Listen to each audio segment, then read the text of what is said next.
I spent over 30 years coaching on the sidelines, from the high school level to more than 20 years coaching Division I women's basketball. And along the way, I've had the opportunity to work alongside 3 Hall of Fame coaches and some awesome assistant coaches. And here's what I can tell you. Those lessons that made those coaches great didn't just live on the court or on the field. They showed up in how they lived every day and how they led their people, how they built culture, how they handled adversity, and how they made decisions when the stakes were the highest. And those lessons translate to business, leadership, and life. And that's what this podcast is going to be all about. So welcome to Lessons from the Sideline. I'm Greg Brown. In every episode, we're going to go inside the minds of elite performers, championship coaches, and corporate leaders, successful entrepreneurs, to uncover what actually drives sustained success. The moments of pressure, failure, and breakthrough that lead and shape leaders at every level. We're going to dig into leadership, team dynamics, communication, resilience, and what it takes to perform when it matters most. So whether you're leading a team, building a business, or simply trying to get from where you are to where you want to be, this is the podcast for you. This first episode of Lessons from the Sideline today is a special one for me. My guest is someone I've known since my college days. We've competed against each other, worked on the same staff, and he's not just a friend, but he's one of my most trusted mentors. Bob Starkey has spent more than 30 years coaching in the SEC. He's been a part of 900 collegiate wins, 27 NCAA tournaments, and 5 consecutive women's Final Four appearances, along with a 2023 national championship. He's coached Shaquille O'Neal, Simone Augustus, Sylvia Fowles, players who went on to win NBA championships, WNBA titles, and Olympic gold medals. He's one of the most respected minds when it comes to the craft of coaching. Authored numerous books, runs a coaching blog, and a genuine student of the game every single day. He's passionate about sharing the history of the game and developing those around it. Today, you'll hear about leading through a crisis, the nonprofit business, the difference between coaching and running a program, and so much more. Enjoy today's podcast with Coach Bob Starkey.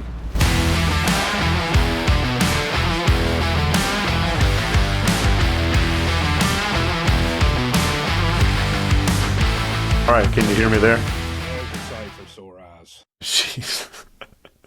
This is 2 guys. It needs to be completely audio, not video, I think, right here. Faces made for radio. You doing all right? Yeah, doing good. Getting ready for a visit. Of course. Yeah, That's all. it's insane, brother. It's insane. This is a good visit. She's already committed. It's just time. Yeah, backup point guard from Tennessee Tech. It's actually a steal. We need a point guard, and it's hard to convince a good player to come in and play behind somebody. So this is a really good pickup for us. That's good. That's good. Well, I appreciate it. We'll get this going right here. I'm excited about this opportunity. I think it's going to be a good thing. I just hope it doesn't go off the rails at some point. We'll try not to today. Now, we need to have a podcast where it's where we can go off the rails. That would be the key. That secret book of Meyer notes. Yes, that I don't know how we could do it or whatever, but that'd be the last thing we ever did, but it would be a good one for sure. All right, then. All right, let's get started. By one, I appreciate it. Hit you off with a high fastball right here to start it off with us. We've both been doing this a long time. You're a little bit longer than me, but what's something you've changed your mind over, or you've taken a different perspective with over the last, let's say, 10 years? Wow, that's a great question. At the risk of, I don't want to say that I've softened as a coach, but I do think I'm a little bit more reasonable and listen a little bit longer to kids than I used to. I'm always a big believer in relationship-based coaching and understanding where kids are coming from. But with the nature of everything, especially when you take into consideration social media and all the various factors that are affecting kids, I think we have to do a greater deep dive into why kids feel the way that they feel. So I listen, but I think I'll work a little harder at trying to get to the meat of the thing. On that note, do you think your perspective, I know mine has changed, and I remember being at A&M talking to some of those old guys that had played for Coach Bryant, and just how, you didn't get water, that it was great if you got an apple that day. And obviously that was a sign of toughness. It was also a sign they didn't know what they didn't know.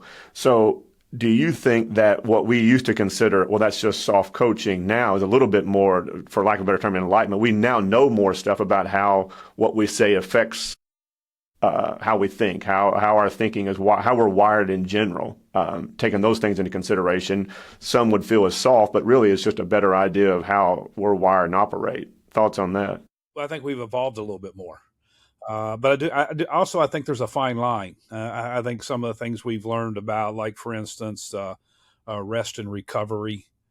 Back in the day, you got to be tough enough to get up. The thing is, we will still get our kids up early in the morning for some workouts, and not just because we think it develops a little bit of toughness, but because we think it's a little bit more preparation for life. I mean, I think about, I took a flight 2 weeks ago, and we took off at 6 o'clock in the morning. So that pilot was probably up at 4:30.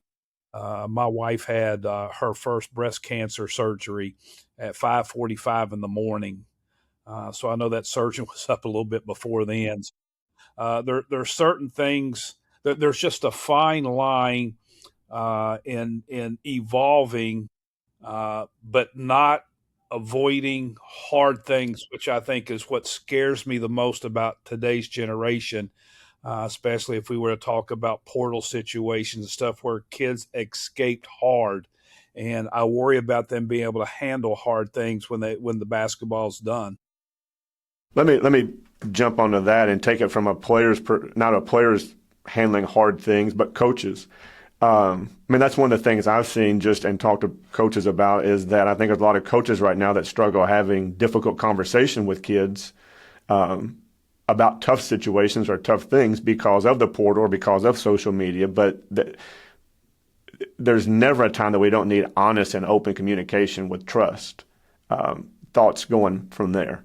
Well, 100%. And I'm blessed to work for a Hall of Fame coach, Kim Mulkey. And the thing that I think impressed me the most from the time that, I joined her staff is she has absolutely no issue with confrontation. Matter of fact, she thinks it's important to happen early in the process so we can find, answers and that we can move forward. I do think the way that we handle those conversations may have changed a little bit. But if you're not having difficult conversations with those in your organization, it's only going to manifest itself. And I do think, we got a lot of young coaches now that are afraid of losing their jobs. And so therefore that can kind of cloud their judgment. I don't want to lose this player because I had a hard conversation with them. Well, sometimes you have to be prepared to lose your job or lose a game or lose a player in order to do the right thing. Confrontation doesn't need to be yelling and screaming and accusations. It just needs to be bringing out the facts and making sure both parties have a conversation in it so you can get some answers. But hard has to be part of the process if your organization wants to succeed and if you want to create successful people in your organization.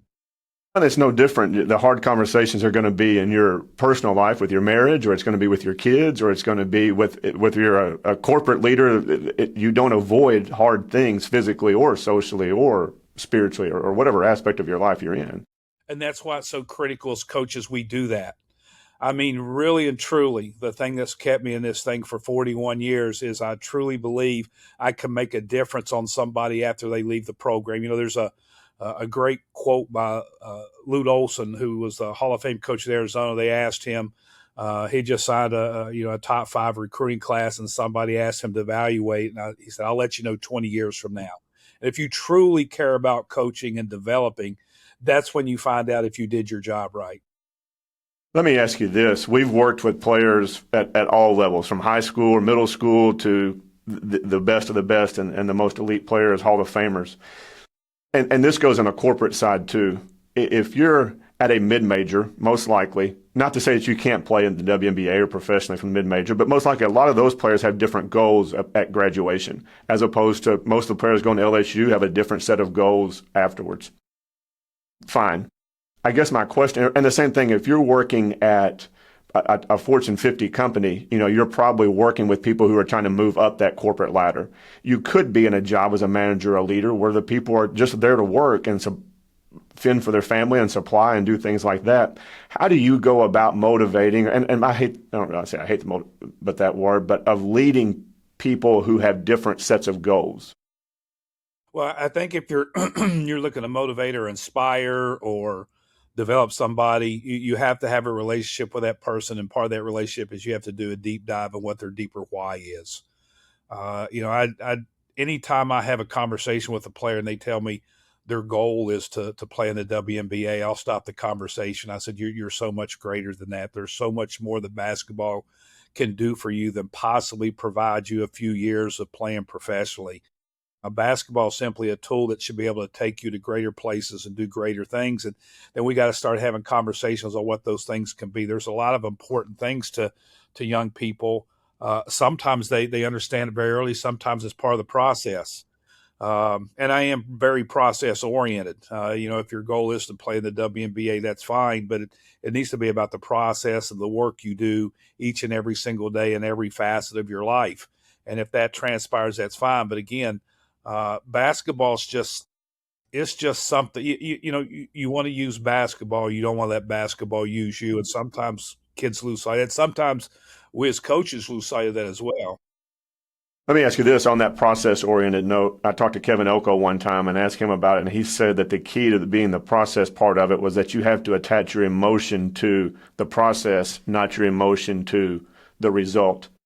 As a competitive coach in person, how do you go about doing that as well as teaching that to your players? Well, it takes complete buy-in, absolutely complete buy-in. I see a lot of coaches all over the country talk process, but then you hear their press conferences or their talks to their teams, and they're not there yet. Obviously somebody that had a great impact on me and my philosophy of the process was Coach Saban. I first learned about the process when he was the football coach here at LSU, and I was during my first tour duty. It takes deep buy-in to understanding what that really means. And it doesn't mean you're still not trying to win the ball game.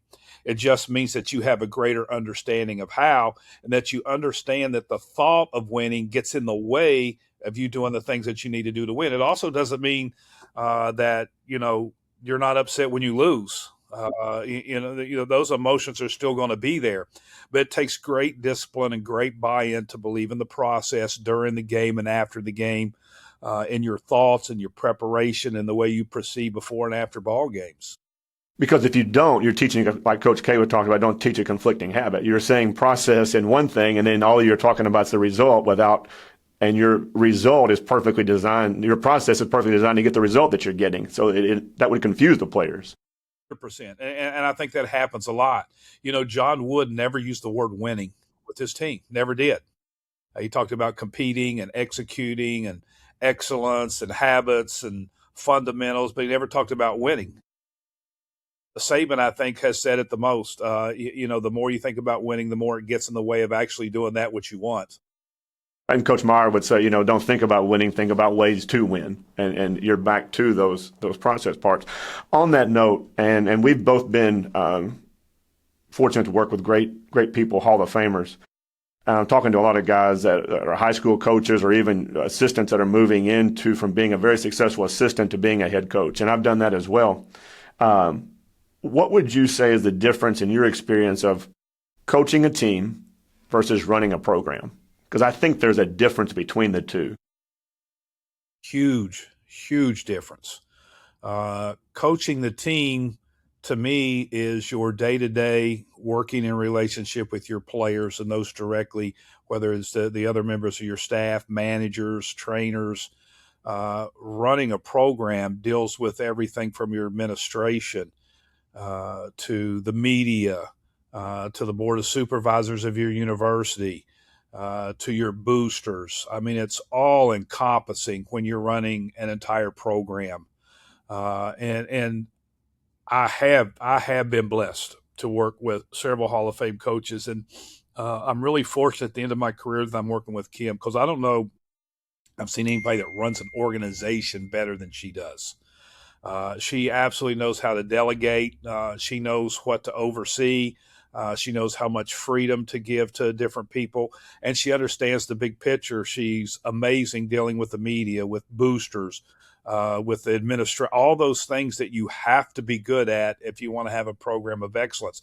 But to me, that's a lot of responsibility. A lot of people ask me why I've always remained an assistant coach, and it's because I don't really get excited about all those other hats that you have to wear. I just enjoy the day-to-day process of working with the team. Do you think that the coaches, and I say get it wrong, but have struggled with that is because they don't understand all the time and detail that it takes to do all the things outside of what we would call basketball?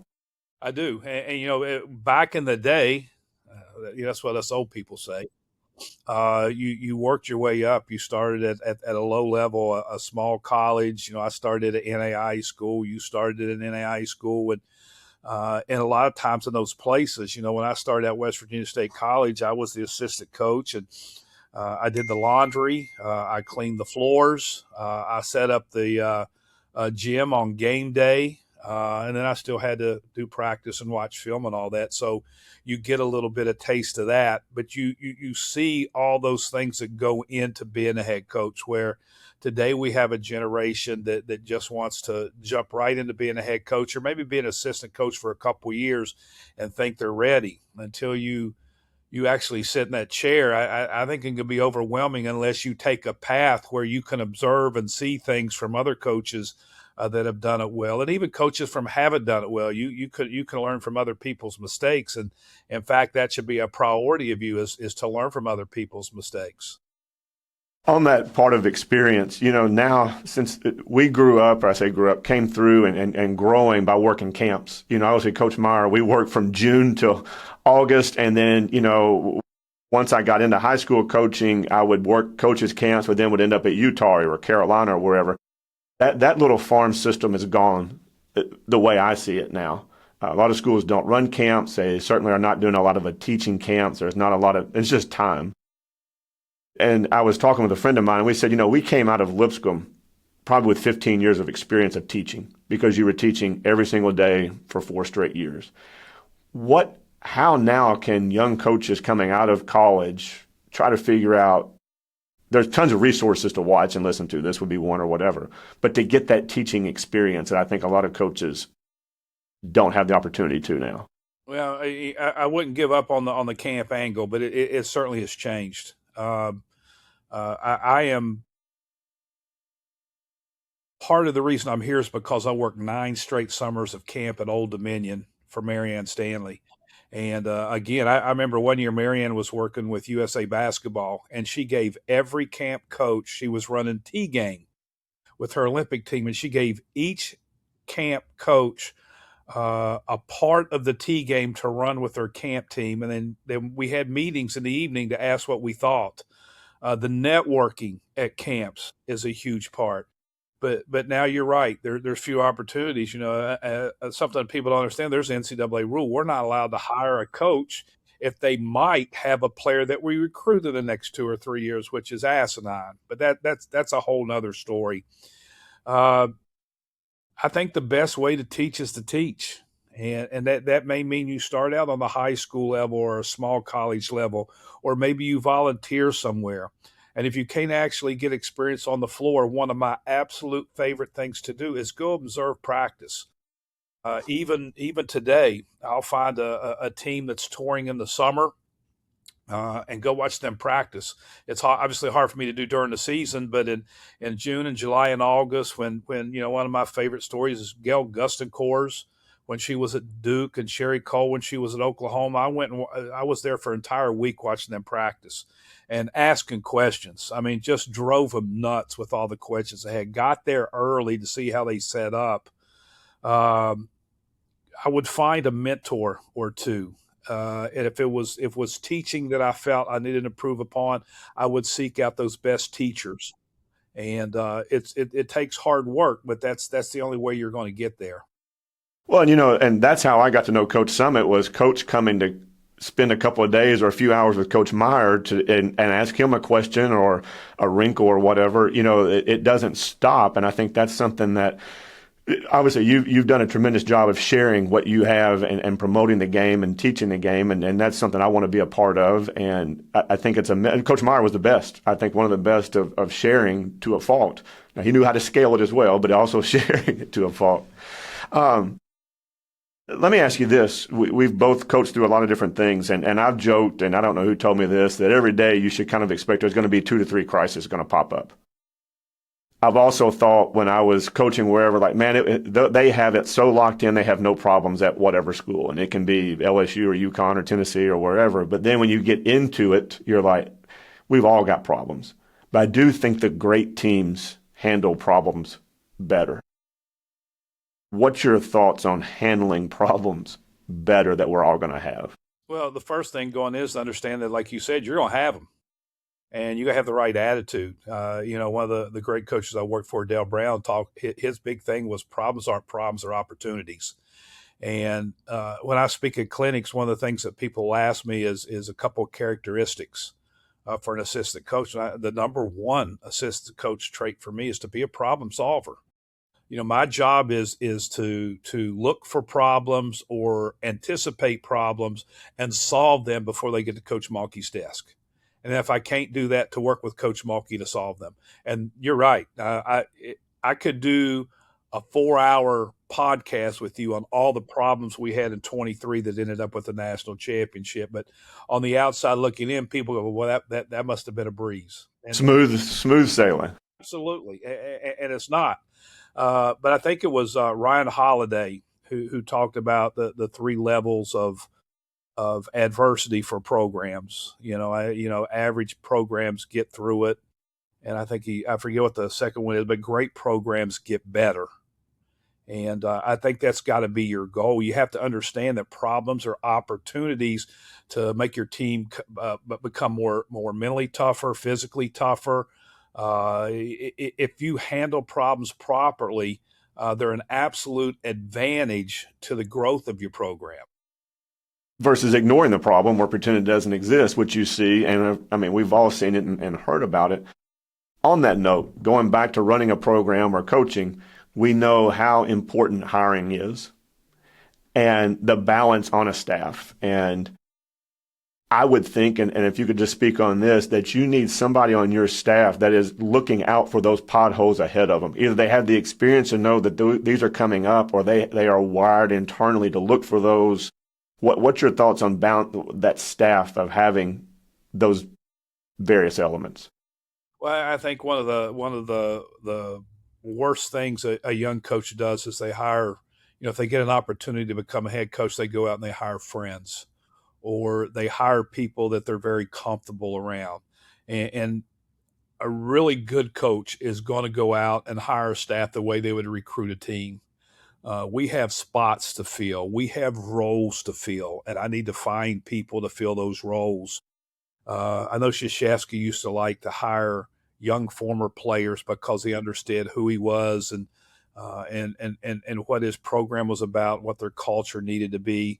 I've always believed that if I was a coach, I'd want some youthful energy on my staff. I'd want that one person who's been through the wars before. I want one experienced person in there that I know if I'm on the road or if I'm here or if I'm there, can handle any situation that pops up in the office. So I think there's got to be a blend of some young energy, but there's got to be some experience on there. Certainly, you're looking for diversity in a whole lot of different areas. I think the best head coaches do the best job of hiring a staff. And if I was looking to be a head coach, those were things that I would start working on now. Kim hired me at LSU, and we had no relationship whatsoever. We had never worked before. I think we'd had maybe 2 conversations on the sideline of summer AAU games. But she made me aware that I had been on her list because she had studied and done a deep dive into my background, what my strengths, what my weaknesses are. And when the position came open, I was the first person on her list that she wanted to reach out to, which she has for every single position on the staff. If anybody were to leave this staff, she's already got names in a file folder that she would consider to fill that particular person's role. So it takes time. It takes preparation and study, but it is by far the most important thing you do. Your staff is more important than the players you recruit, because the players you recruit are going to come about because of the staff that you have. The better the staff, the better you are. No doubt. Let's transition real quick. You've done a ton of work with nonprofits. Obviously, the KL Foundation is very close to you. I know you've served on various boards, and that's a different type of leadership. What have you seen different or same working in like a mission-driven foundation like that translates from coaching and vice versa? What are some things that you've adapted leadership-wise or you've brought over from one to the other? Well, I think I've been blessed because I'm a lifelong assistant coach. And so when I have joined the various boards that I've been on, it's been as an assistant coach type person. But I've been involved I've sat on the board of three foundations, and all three of them had two things that were critically important. They had a very, very powerful vision and mission that drove everybody, and they had incredibly great leadership at the top.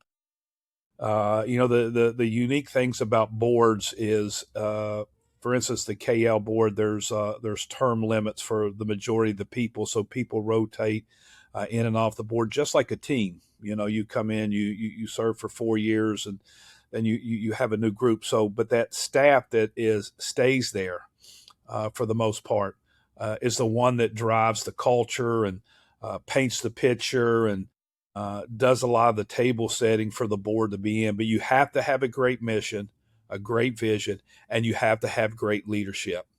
And then you have to find time to do the work that you need, because we're all serving on these boards, for lack of a better word, as a secondary job to your main job. Obviously my first job as a coach, but I'm very passionate about the board. It's funny, I was watching a documentary on Lainey Wilson yesterday, and she had a quote in there that I wrote down.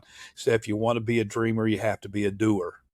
And so we have some things that we want to do with each of these boards. And it's just not enough for us to sit around in a boardroom and talk about them. We have to go out and execute. Well, on that terms of execution, you're probably going to execute with people who aren't being paid a lot of times. 100%. How do you then, and I'm going to assume it comes down to communicating by a multiple of 10, that vision. How do you go about motivating and getting that execution that you need when you know that it's not a financial or they're not going to win a championship type stake involved? Well, I think a lot of us at the KL Cancer Board, if you look at the large majority of the board, have a personal relationship with Coach Al. And that's a pretty powerful thing to have when you know about how she put the fund together and how she created the first board, and you pass that vision along down to everybody else. And the other thing that's really important are the success stories. We're saving lives, we're extending lives. I mean, that's so much more greater than winning a basketball game. And when you share that with the people on the board, and then again, we go back. We talked a minute ago about picking a staff. We're incredibly particular about who we select to be on our board, and it's a lot of times it's people who have had cancer affect their lives in some way, shape, or form, because that's a really big driver when you have personal experience to what that's like. And I just think that's a big thing with a board is that vision and that connection that you have with that vision. And then again, like I said, leadership, and then the success stories are critically important to know what you're doing. Felicia Hall Allen, I serve on her board of A Step Up, which was a visionary board that started out reaching out to assistant coaches and helping them grow in their jobs. And as a lifelong assistant coach, it was an amazing thing to watch the things that Felicia would do with this foundation, and to watch young assistant coaches still today will come up to me and say, "Coach, you don't remember me, but I was at A Step Up back in 2009, and you spoke about blah, blah, blah." And that just inspires you to continue to work at the work that you're doing. Let me follow up on one thing you said right there. You're talking about painting that vision and painting that vision with success stories. Take it back a couple of steps. If you don't have your building to get those success stories, how do you paint that same vision? Well, I think it's a little bit more abstract. You still have to have it's like driving to the beach. You've never been to the beach before, but you've heard people talk about it. You know what it's like. You've looked into it. You have to paint some sort of mental imagery of where you're going if you want to go anywhere. So if you're just now starting an organization, Stephen Covey, one of the 7 habits, begin with the end in mind. One of his exercises was to envision your own funeral and you're hovering over the top and what are people saying about you and the life you've lived. Well, if I was starting an organization, I'd want to begin with the end in the mind. And so when the days of this organization are over, what are people saying that we accomplished and what we did and how did we do it? Shift gears real quick, and you've talked about being a lifelong assistant. We've both been assistants a long time. Can you give some couple practical things for leading from the middle? Because sometimes it's a tough spot to be in because you have a responsibility, but it's not your ultimate response. You're not the ultimate one responsible. We've also seen that go sideways because leading from the middle is not saying, well, this is what I would do if I was the head coach. That's not leading from the middle. And I've heard you say before, hey, they're the boss. My job to carry out that vision. That might have been a lot of questions for you to hit right there. Well, I'm going to start with the best piece of advice I ever got. That was from my junior high coach, Alan Osborne. I was packed up my little Subaru in West Virginia to head to Baton Rouge to work for Del Brown. And I said, give me something I can take with me. And he said, every morning, get up and be the assistant coach you would want if you were the head coach. And that was a pretty powerful message for me. I actually have it taped up on my credenza at every office I've ever worked at. So I think, first of all, that's important. I think it's very important if you want to be a successful coach that you have initiative. You're not going to be very good to your organization if you're sitting around waiting for your boss to tell you what to do. It does take time. I've been an assistant coach for a lot of different coaches. Every coach I've worked for has been completely different. So the first month or two of my job, I'm studying every single thing I can from them. Have they wrote a book? Have they done a video? I'm going in having conversations with them. I'm talking to the other staff members. I want to know what makes this coach tick, what makes him or her happy, what makes him or her upset, because I want to be an extension of that coach. It's not about me being me. There's a phenomenal book written by John Maxwell called 360-Degree Leadership. And what it says in there is you may not be the leader, but you're a leader. And, one of my absolute favorite mantras from Coach Meyer is, your example is not the main thing, it's the only thing. So from the time I wake up to the time I go to bed, I feel like I am an example of what Coach Mulkey wants this program to be about. And I have to take that into consideration, and as the associate head coach, I'm sent to meetings. I'm sent to put out fires. I'm sent to go handle battles, and 100% my thought process has to be, what would Coach Mulkey want here? How would she want me to handle it? And that means me letting go of my ego. And sometimes that can be hard for young coaches. But if you really want to be an outstanding assistant coach, now that doesn't mean in a closed door meeting I can't say, I'm sorry, Coach, I respectfully disagree, or Coach Mulkey, would you at least look at this? And Coach is great. We've had great discussions and came to, center ground on everything. But once I walk out that office, I'm a soldier for Coach Mulkey and what she wants.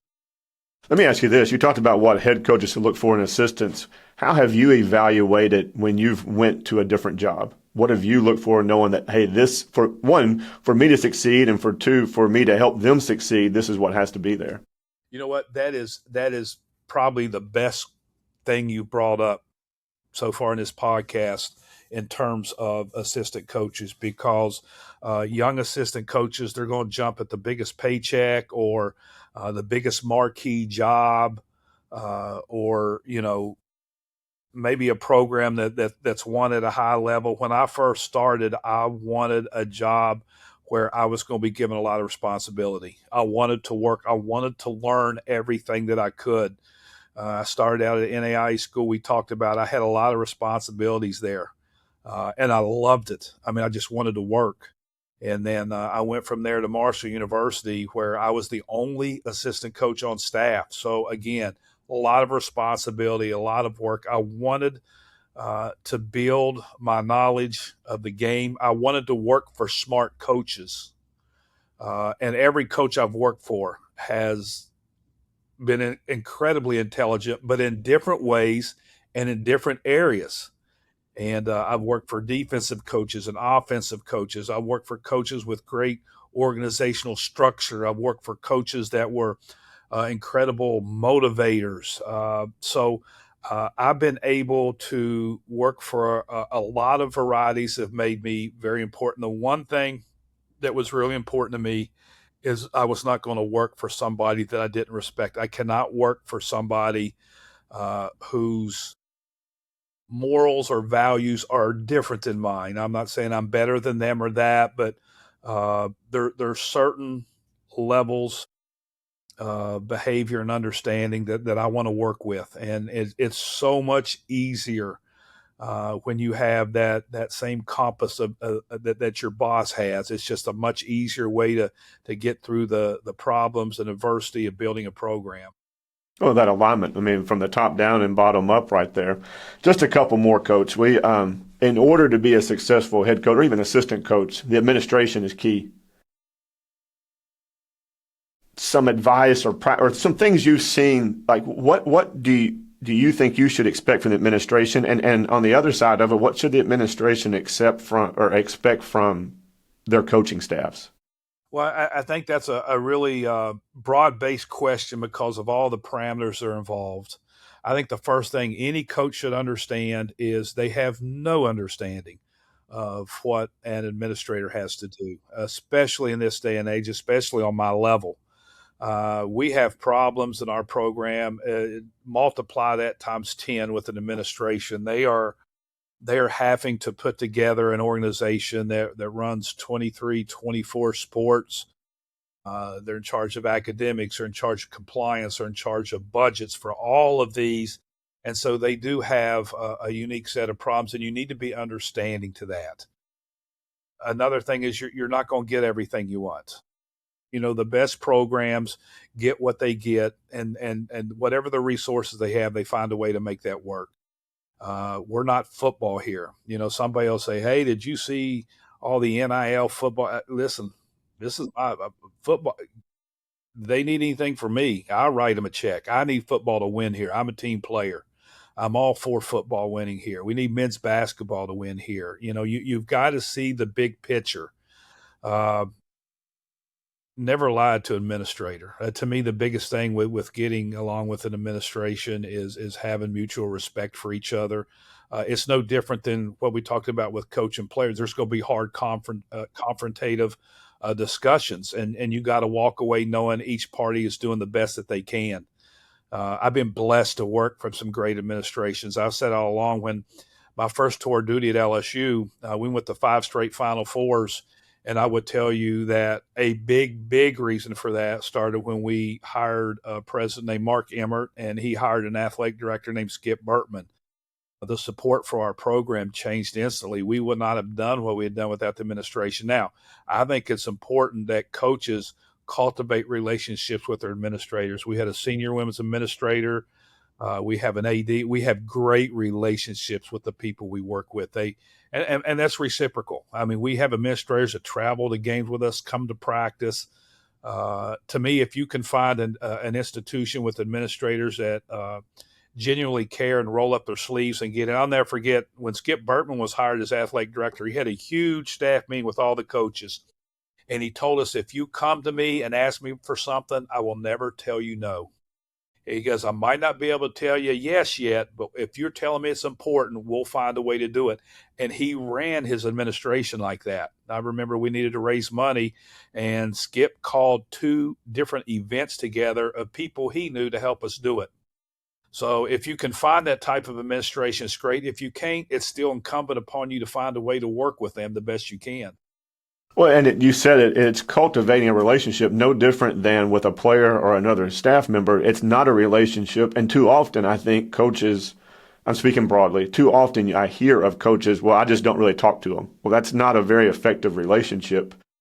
Period. There's no relationship that goes on without honest communication. one of the things I remember is Coach Meyer telling me he used to take his AD to lunch once a month just to have a conversation. I said, "What'd you talk about?" He said, "Bob, every month was different." He said, "Sometimes we may not have talked about Lipscomb. We may have talked about things going on in the world or Nashville or the community, but it was just important that we had that conversation once a month." I thought that was a great idea. So from time to time, I'm going to take my SWA out for lunch. Last question here, Coach. Well, I got two more, but they're not as hard hitting as this one. If you could, if you could give one lesson from the sideline for somebody listening, for a young coach or a coach that's out there, what would that be? Failure is your best friend if you handle it right. You know, to be the best you can be, you have to grow, and failure teaches you more than success. I'm not saying when failure comes about, you don't have momentary moments of disappointment, but it's a great opportunity for you to take a look into what happened. My dear friend Billy Moore, who I used to always tell me after a season, you had to do an autopsy, and I really love that word. And I think anytime you have a failure, could be you lost a game, you lost a player, you lost a job. There's so many different things that are going to happen in your life that you're going to look at as failure, but you have a great opportunity to learn from it. And if you do that, you're going to grow and get better. Last two things. What pen you got in your hand right now? Because I know you got something right there. I went old school with the multicolor, and then this little Sharpie's not bad for a lefty right here. I've been on this little Uniball Signo for Brandon Chambers when I was at Texas A&M. Got me. I get pens all the time. You know, our reputation for pens. People send this has been gone for about 4 years now. I haven't found one that I feel better with. That no smear for the lefty is key. Monster. Very underrated unless you're a lefty. Yeah, the right-handed people don't understand the problems that we have right there. Well, we could talk Seinfeld, and hey, you know, Pop-Tarts has protein Pop-Tarts now, so they might be able to get on that keto diet there and everything. But I just wanted to thank you and enjoyed this. The whole reason for doing this is that it's an opportunity for me to learn. And it's a selfish way to do it and share as much as we can out there. But I appreciate your time. I know you got to visit, and I'm sure some workout somewhere going on today. Well, it's the best part of the job now. You know, there's always something to do, keep you busy, keep you out of trouble, keep your mind sharp. And I enjoy this as well. I mean, if we had $1 every time you and I'd sit down and discuss basketball and life and leadership and team building, we'd be rich people. Last thing, and this is the last one. Book you're reading right now. Book I'm reading. I'm actually rereading Resilience. Third time I've read it. Dean Lockwood turned me onto this book, and I will honestly say it's one of the top 5 books I've ever read. And kind of at a point in my life, some things I've gone through, I think it's really important. And I've really gotten into Ryan Holiday is somebody I really respect and look up to. When I was at Texas A&M, he came and spoke to the men's basketball team, and Buzz Williams allowed me to sit into it. And I've really got into Stoicism. Matter of fact, another thing that I read this every day. Daily Stoic, yep. Daily Stoics. So I've really been the Mark Aurelius, all that kind of stuff. But Ryan got me. He had a thing on his social media talking about the importance of rereading books, and I got a library at home that of books I've maybe read once for the most of them. So I've been spending a lot more time the last 6 months rereading books than buying new ones. They speak to you a little different sometimes on that second time through. Yeah. It is absolutely amazing how something hits different. Or, you know, I like to highlight things. And I'll read a book this time. Why didn't I highlight that? I'm just, you know, what does it say? A man never stands in the river at the same place because the man changes and the river changes. So rereading's been phenomenal. Coach, that was the last question, and I do appreciate it. I'll let you get to your workout, and please tell Sherry we said hey. You got it. Thanks, Greg. Thank you.